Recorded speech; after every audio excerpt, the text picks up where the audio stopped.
कागज कहाँ है? कागज दिखाओ। तो जान दो ना गाँव में, गांव के लोग बैठे तलाश में की, लेकिन फसलों का भाव कौन देगा? झंडे का कोई अपमान कर दे वो कैसे बर्दाश्त कर लेगा किसान? देश कैसे बिकने से बचेगा? सेल फॉर इंडिया का जो बोर्ड लगा हुआ है वो कैसे हटेगा?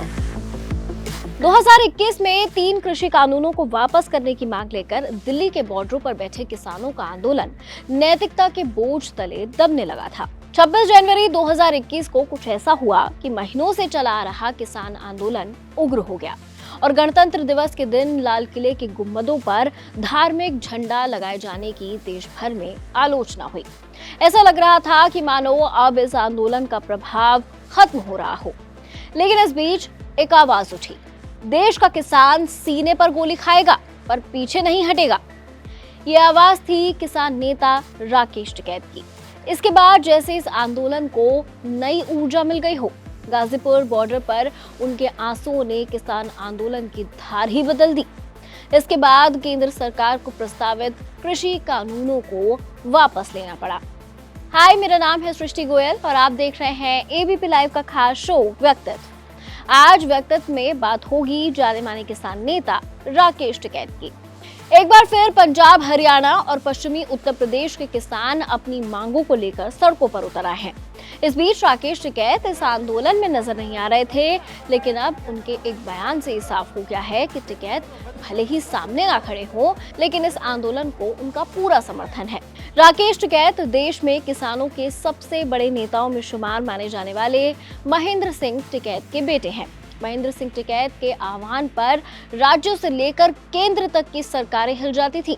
लंबे समय तक भारतीय किसान यूनियन के राष्ट्रीय अध्यक्ष रहे महेंद्र सिंह टिकैत ने कई बार सरकारों को अपनी मांगे मानने पर मजबूर किया है।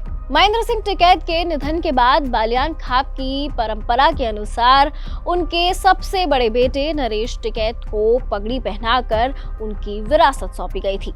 लेकिन मजबूत किसान नेता के तौर पर अपने पिता की विरासत उनके दूसरे नंबर के बेटे राकेश टिकैत ने संभाली। राकेश टिकैत का जन्म मध्यम वर्गीय परिवार में हुआ था। वो ऐसे ही मध्यम वर्गीय माहौल में पढ़े लिखे। राकेश टिकैत ने मेरठ यूनिवर्सिटी से एमए किया, उसके बाद एलएलबी किया। दिल्ली पुलिस में बतौर कांस्टेबल काम भी किया। कुछ मीडिया रिपोर्ट्स में कहा गया है कि राकेश टिकैत साल 1985 में दिल्ली पुलिस में बतौर कांस्टेबल भर्ती हुए। कुछ वक्त बाद प्रमोशन भी हुआ और वो सब इंस्पेक्टर बन गए। लेकिन उसी दौर में टिकैत का आंदोलन चरम पर था। वो किसानों के लिए बिजली के दाम कम करने की मांग कर रहे थे।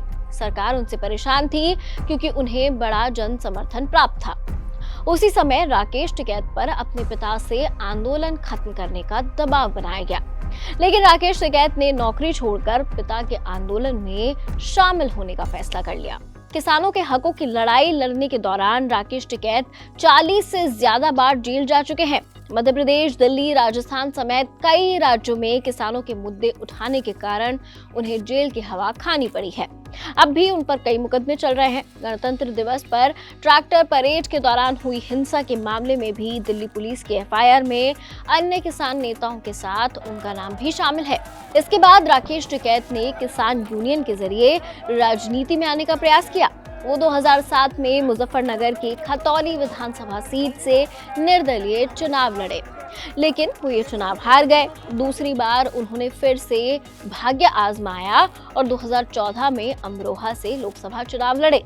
इस बार उन्हें राष्ट्रीय लोकदल पार्टी ने टिकट दिया था, लेकिन वो दूसरी बार भी चुनाव हार गए। बता दें कि 3 कृषि कानूनों के विरोध में हुए आंदोलन के प्रमुख चेहरे रहे किसान नेता राकेश टिकैत ने दिल्ली चलो मार्च का समर्थन किया है। टिकैत ने केंद्र सरकार को चेतावनी दी है कि अगर सरकार इन किसानों के लिए कोई समस्या पैदा करती है तो वो बहुत दूर नहीं है। उन्होंने कहा, मैं किसानों के साथ हूँ। तो ये कहानी थी भारतीय किसान यूनियन के प्रमुख राकेश टिकैत की। व्यक्तित्व में बस आज इतना ही, लेकिन व्यक्तित्व के अगले एपिसोड में आप किसके बारे में जानना चाहते हैं, कमेंट सेक्शन में अपनी राय आप जरूर शेयर कर सकते हैं। देखते रहिए एबीपी लाइव।